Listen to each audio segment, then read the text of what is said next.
niwahakikishie tarehe 29 kesho kutwa tu mwezi huu wa 10, niwaombe tokeni mwende mkapige kura. Ninayeongea hapa ni Rais wa Jamhuri ya Muungano wa Tanzania na Amiri Jeshi Mkuu wa nchi hii.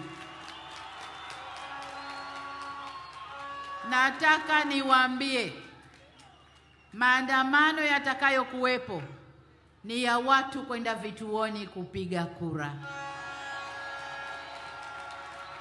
Hakuna maandamano mengine yatakuwepo hapa.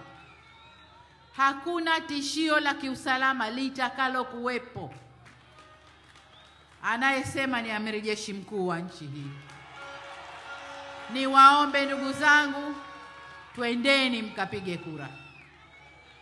Twendeni mkapige kura. Baba, ukitoka hakikisha umetoka na familia, umekwenda kupiga kura. Kila aliyeandikishwa, mabalozi wetu wa maeneo, hakikisheni mmetoka na watu wenu wote kwenda kupiga kura. Twendeni tukaheshimishe Chama cha Mapinduzi.